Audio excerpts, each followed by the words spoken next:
Hello friends, कैसे हैं। Skyler matric tutorial में आपका स्वागत है। तो प्लीज़ फ्रेंड्स, आज की हम इस वीडियो में बात करेंगे बायोलॉजी चैप्टर 4 क्लास 9th के हैं, हेल्थ एंड डिजीज। उसके वीडियो को लेकर आए हैं। तो प्लीज़ फ्रेंड्स, इसके पिछला जो वीडियो आपने अभी तक नहीं देखा है तो प्लीज़ फ्रेंड्स आज ही सर्च करें स्काइलर मैट्रिक ट्यूटोरियल, और उस सभी वीडियो को मेरे प्ले लिस्ट में लिंक डाल चुके हैं। तो वहाँ से आप इस वीडियो को देख सकते हैं और इसके बाद आप इस वीडियो को देखो तो आपके लिए ज़्यादा बेनिफिट्स होने वाली है। तो चलिए फ्रेंड्स, चलते हैं अपने वीडियो की ओर। पहली क्वेश्चन है, WHO का पूर्ण रूप लिखे। तो WHO का पूर्ण रूप क्या होता है? World health organisation. अगली क्वेश्चन है,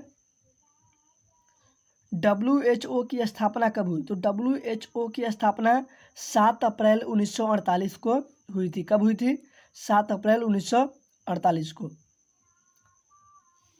अगली क्वेश्चन है, इनमें कौन चिरकालिक रोग का उदाहरण है? तो सबसे पहले मैं आपको बता दूं कि चिरकालिक रोग होता क्या है। तो चिरकालिक रोग क्या होता है? ऐसे रोग जो बहुत लंबे समय तक क्या होता है, बना रहता है। तो ऐसे रोग को बोलते हैं चिरकालिक रोग। तो इनमें चिरकालिक रोग का उदाहरण कौन सी है? तो इनमें चिरकालिक रोग का उदाहरण क्या? मधुमेह है, जिसको डायबिटीज कहते हैं। अगली क्वेश्चन है, इनमें कौन आनुवांशिक रोग का उदाहरण है? तो इनमें आनुवांशिक रोग पहले आप समझ लीजिए। आनुवांशिक रोग क्या होता है? तो ऐसे रोग जो पितरों के वक्त, जैसे किसी के पिता को हो गया तो फिर उसका जो रोग होगा उसके पुत्र को होगा, तो इस जैसे जो रोग बोलते हैं उसको आनुवांशिक रोग होते हैं। तो इनमें कौन आनुवांशिक रोग का उदाहरण है?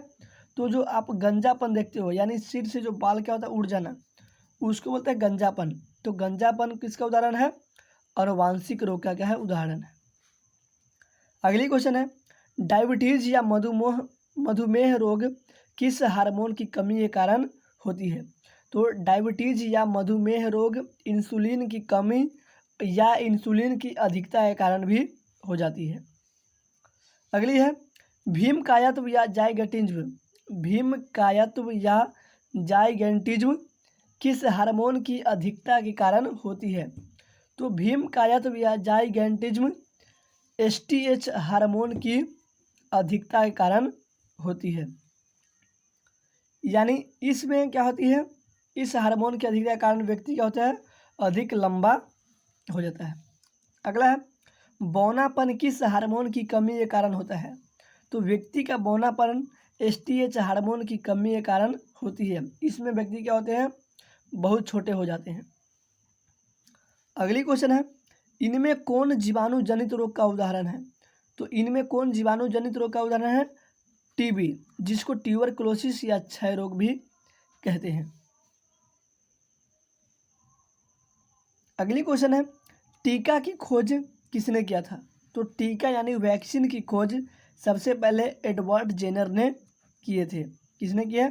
एडवर्ड जेनर ने। अगला है, टीकाकरण शब्द की उत्पत्ति किस भाषा में हुई? तो टीकाकरण शब्द की उत्पत्ति लैटिन भाषा से हुई है। किस भाषा से हुई है? लैटिन भाषा से। अगली क्वेश्चन है, पोलियो रोग किस वायरस के कारण होती है? तो पोलियो रोग पोलियो वायरस के कारण होती है। किसके कारण? पोलियो वायरस के कारण। अगली क्वेश्चन है, पोलियो रोग विशेषता कितने उम्र के शिशुओं को होती है? तो जो पोलियो रोग होती है वह विशेषता 6 महीना से 3 वर्ष तक के बच्चों को होती है। 6 मंथ से 3 ईयर्स के बच्चों तक की होती है। अगली क्वेश्चन है, पोलियो रोग की खोज किसने किया था? तो पोलियो रोग की खोज सर्वप्रथम जोनास साल्क के द्वारा किया गया। किसके द्वारा? जोनास साल्क के द्वारा। अगली क्वेश्चन है, पोलियो की खोज के लिए पहला परीक्षण कब किया गया? तो पोलियो की खोज के लिए सबसे पहले परीक्षण 1952 ईस्वी में किया गया था। अगली क्वेश्चन है, पोलियो रोग को पूरी दुनिया में कब घोषित किया गया? तो पोलियो रोग को पूरी दुनिया में सन 1955 ईस्वी को घोषित किया गया था। कब किया गया था? सन 1955 ईस्वी को। अगली क्वेश्चन है, मलेरिया रोग किसके कारण होती है? तो मलेरिया रोग किस सूक्ष्म जीव के कारण होता है? प्रोटोजोआ के कारण। और किस मच्छर के काटने से होता है? एनोफिलीज मादा एनोफिलीज मच्छर के काटने से क्या होता है? मलेरिया रोग होती है। अगली क्वेश्चन है, मलेरिया रोग में शरीर का कौन सा अंग प्रभावित होता है? तो मलेरिया रोग से शरीर का यकृत यानी कि लीवर और आरबीसी रेड ब्लड सेल दोनों प्रभावित होती है, यकृत और लीवर। अगली है, मलेरिया से पीड़ित व्यक्ति को दवा के रूप में क्या दिया जाता है? तो मलेरिया रोग से पीड़ित व्यक्ति को दवा के रूप में कुनैन की पत्ती दी जाती है। क्या देती है? कुनैन की पत्ती। अगली है, कुनैन किस वृक्ष के से प्राप्त होती है? तो कुनैन सिनकोना के छाल से प्राप्त की जाती है। कैसे? सिनकोना वृक्ष के छाल से। अगला है, सेंट्रल ड्रग्स रिसर्च इंस्टीट्यूट किस राज्य में स्थित है? तो central drugs research institute Uttar Pradesh राज्य में स्थित है। अगली क्वेश्चन है, कौन सी ऐसी मछली है जो मच्छर के अंडे और लार्वा को खाती है? तो वो मछली कौन सी है? गैम्बूसिया मछली जो है वह मच्छर के अंडे और लार्वा को क्या करती है? खा जाती है। अगला है, डायरिया रोग सामान्यतः किस मौसम की रोग है? तो जो डायरिया रोग होते हैं वह सामान्यतः गर्मी और बरसात की रोग होती है, इसलिए इसका करेक्ट आंसर क्या हो जाएगा? बी एंड सी। अगली क्वेश्चन है, टाइफाइड रोग किस बैक्टीरिया के कारण होती है? तो जो टाइफाइड रोग होती है वह साल्मोनेला टाइफोसी बैक्टीरिया के कारण होती है। कौन सी रोग? टाइफाइड रोग। टाइफाइड क्या है? तो टाइफाइड रोग यह एक बीमारी है जो बुखार लगने के कारण होती है। अगली है, टाइफाइड रोग शरीर के किस अंग को प्रभावित करती है? तो जो टाइफाइड रोग होती है वह शरीर के छोटी आंत को क्या करती है? प्रभावित करती है। किसको? छोटी आंत को। अगली है, टाइफाइड से ग्रसित व्यक्ति को कौन सा टीका लेना चाहिए? तो टाइफाइड से ग्रसित व्यक्ति को TAV का टीका लेना चाहिए, जिसको बोलते हैं टाइफाइड एंटीबैक्टीरिया नामक टीका लेना चाहिए टाइफाइड से ग्रसित व्यक्ति को। अगली है, डायरिया रोग का प्रभाव शरीर के किस अंग पर पड़ता है? जो डायरिया रोग होती है वह उसका प्रभाव शरीर के किस अंग पर पड़ता है? तो इसका करेक्ट इसमें क्या हो जाएगा? अमाशय और आंत यानी कि एस्टोमक एंड इंस्टेंटाइन यानी कि आंत पे।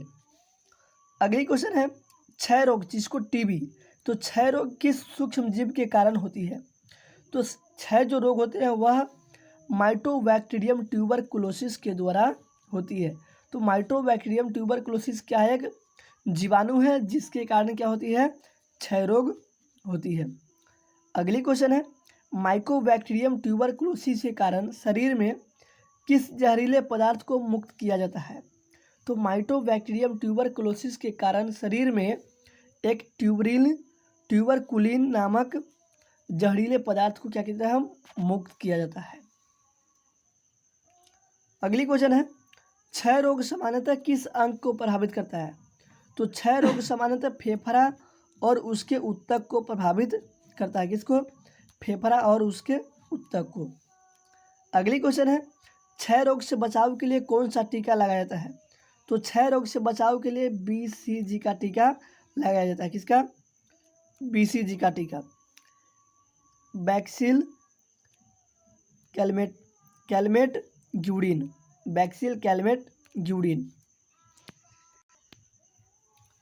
अगली क्वेश्चन है, विश्व टीबी दिवस कब मनाया जाता है? तो विश्व टीबी दिवस 22 मार्च को मनाया जाता है। कब मनाया जाता है?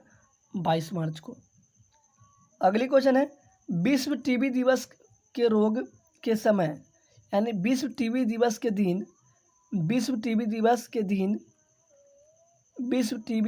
दिन कौन सा नारा लगाया जाता है? तो नो टीबी यानी टीबी न हो इसके लिए टीबी को जानो। क्या बोलते हैं? नो टीबी यानी टीबी न हो इसके लिए टीबी को जानो। अगली क्वेश्चन है, किस रोग में लीवर यानी यकृत बड़ा होने लगता है? तो वह कौन सी ऐसी रोग है जिसमें यकृत यानी लीवर बड़ा होने लगता है? तो वो क्या है? हेपेटाइटिस एक रोग है जिसमें क्या होता है? लीवर का बड़ा होने लगता है। उसके बाद हेपेटाइटिस रोग का प्रधान लक्षण क्या होता है? तो हेपेटाइटिस रोग का प्रधान लक्षण ये होता है जॉन्डिस का। यदि किसी व्यक्ति को जॉन्डिस हो जाए तो समझिए कि उस व्यक्ति को हेपेटाइटिस रोग हो गया है। अगली है, यकृत का वजन कितना होता है? तो यकृत यानी लीवर का वजन लगभग 1.5 kg होता है। कितना होता है? लगभग 1.5 kg। अगली क्वेश्चन है, किस पित्त के एकत्र हो जाने से व्यक्ति जॉन्डिस रोग से क्या होते हैं? ग्रसित हो जाते हैं। किस पित्त के एकत्र हो जाने से व्यक्ति जॉन्डिस रोग से क्या होते हैं? ग्रसित हो जाते हैं। तो वो है बिलिरुबिन। बिलिरुबिन एक क्या है? पित्त है जिससे एकत्रित हो जाने से व्यक्ति क्या होते हैं? व्यक्ति को जॉन्डिस रोग से पीड़ित हो जाते हैं। अगली क्वेश्चन है, हेपेटाइटिस रोग मुख्यतः कितने स्टेज तक का होता है? तो हेपेटाइटिस रोग मुख्यतः ए से लेकर जी तक का होता है, जिसमें A B C D E F and G. तो टोटल जी तक क्या होता है? ए से लेकर जी तक क्या होता है? हेपेटाइटिस रोग का होता है। उसके बाद है अगली क्वेश्चन, हेपेटाइटिस ए का संचरण किस प्रकार होता है? तो हेपेटाइटिस ए का संचरण संक्रमित भोजन या पानी के द्वारा होता है। यदि किसी व्यक्ति में हेपेटाइटिस ए हो जाए तो उसमें कैसे हो सकता है? तो संक्रमित भोजन या पानी के द्वारा हेपेटाइटिस ए का संचरण होता है। अगली क्वेश्चन है, हेपेटाइटिस बी का संचरण किस प्रकार होता है? तो हेपेटाइटिस बी का संचरण संक्रमित रक्त और लार आदि से होता है। किससे? संक्रमित रक्त और लार आदि से होता है। और हेपेटाइटिस ए का संचरण संक्रमित भोजन और पानी के द्वारा। अगली क्वेश्चन है, क्षय रोग किस सूक्ष्म जीव के कारण होती है? तो क्षय रोग जो होती है वह जीवाणु के कारण होती है। अगली क्वेश्चन है, हेपेटाइटिस रोग से बचाव के लिए कौन सा टीका लगाया जाता है? तो हेपेटाइटिस रोग से बचाव के लिए इंटरफेरॉन नामक टीका लगाया जाता है। अगली क्वेश्चन है, रेबीज रोग किस सूक्ष्म जीव के कारण होती है? तो रेबीज रोग विषाणु के कारण होती है, जिसको वायरस कहते हैं। अगली क्वेश्चन है, रेबीज रोग किस वर्ग के जंतु के काटने से होता है? तो रेबीज रोग मेमलिया वर्ग के जंतु के काटने से होती है। तो मेमलिया में क्या होता है? बिलार हो गया, ये कुत्ता हो गया, गीदड़ हो गया, तो इस सभी काटने से और नाखून के लगने से भी क्या होती है? रेबीज रोग हो सकती है। अगला है, रेबीज का पहला सुई या टीका किसके द्वारा बनाया गया था? तो रेबीज रोग के लिए पहला सुई या टीका किस व्यक्ति के द्वारा बनाया गया था? तो लुई पास्चर के द्वारा। और लुई पास्चर ने जब टीका बनाया तो उस समय 14 टीका व्यक्ति को लगता था। अगली क्वेश्चन है, वर्तमान में रेबीज रोग के लिए कितने सुई दी जाती है? तो वर्तमान समय में रेबीज रोग के लिए वर्तमान में रेबीज रोग के लिए कितने सुई दी जाती है? तो वर्तमान में रेबीज रोग के लिए 5 सुई अभी दी जाती है। अगली क्वेश्चन है, रेबीज रोग किस वायरस के काटने से होता है? तो रेबीज रोग जो होता है वह रैबिडो वायरस के काटने से होता है। किस वायरस के? रैबिडो वायरस के। अगली क्वेश्चन है, एड्स का पूर्ण रूप क्या होता है? AIDS का पूर्ण रूप जिसको एड्स कहते हैं, तो उसका पूर्ण रूप क्या होता है? तो उसका पूर्ण रूप एक्वायर्ड इम्यून डिफिशियंसी सिंड्रोम क्या होती है? एक्वायर्ड इम्यून डिफिशियंसी सिंड्रोम किसका फुल फॉर्म होता है? एड्स का फुल फॉर्म होता है। अगली क्वेश्चन है, एड्स रोग किस वायरस के कारण होती है? तो एड्स रोग जो होती है वह HIV वायरस के काटने से होता है। HIV वायरस के काटने से कौन सी रोग होती है? एड्स रोग होती है। अगली क्वेश्चन है, HIV का पूर्ण रूप क्या होता है? तो HIV का पूर्ण रूप होता है ह्यूमन इम्यूनोडिफिशियंसी वायरस। HIV का पूर्ण रूप होता है ह्यूमन इम्यूनोडिफिशियंसी वायरस। अगली क्वेश्चन है,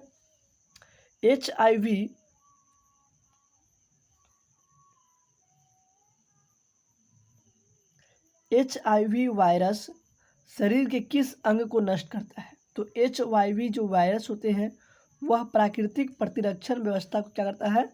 नष्ट करता है। यानी नेचुरल इम्यून सिस्टम को क्या करता है? वो नष्ट कर देता है। कौन? HIV virus. अगली क्वेश्चन है, संक्रमित पेयजल से फैलने वाला रोग कौन सा है? तो संक्रमित पेयजल से फैलने वाला रोग क्या है? हेपेटाइटिस। हेपेटाइटिस एक रोग है जो संक्रमित पेयजल पीने से क्या होता है, हो जाता है।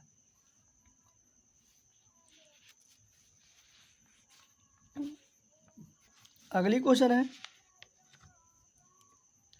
HIV वायरस मुख्यतः किससे बना होता है? तो HIV जो वायरस होते हैं वह ग्लाइकोप्रोटीन, RNA, प्रोटीन तथा कोशिका झिल्ली का क्या होता है, वो बना होता है। HIV virus glycoprotein, RNA, protein और कोशिका झिल्ली से क्या होता है, ये बना होता है। अगली क्वेश्चन है, भारत में एड्स का पता कब लगा? तो भारत में एड्स का पता कब लगा था? तो भारत में एड्स का पता सन 1987 ईस्वी को लगी हुई थी। अगला है, डायरिया रोग किस सूक्ष्मजीव के कारण होती है? और ये लास्ट क्वेश्चन है इस वीडियो का। डायरिया रोग किस सूक्ष्मजीव के कारण होती है? तो डायरिया रोग दो सूक्ष्मजीव के कारण होती है, एक जीवाणु से और प्रोटोजोआ दोनों से। तो जीवाणु में है एक एस्टेरिया कोलाई, कौन सी है, एस्टेरिया कोलाई, और दूसरा है साल्मोनेला एंटोरेटाइडिस। साल्मोनेला एंटोरेटाइडिस ये क्या है, जीवाणु है। और प्रोटोजोआ में क्या है, एंट अमीबा हिस्टोलिका वायरस के कारण, एंट अमीबा हिस्टोलिका वायरस के कारण क्या होती है, डायरिया रोग होती है। तो प्लीज़ फ्रेंड्स, अगर ये वीडियो आपको अच्छा लगे तो एक लाइक अवश्य करें और अपने दोस्तों के साथ ज़रूर शेयर करें। और मेरे चैनल को अभी तक सब्सक्राइब नहीं किए हैं तो आज ही सब्सक्राइब कर लें, digital study bye Arun sir. और एक कमेंट अवश्य करें अगर ये वीडियो आपको अच्छा लगे तो। Thanks friends.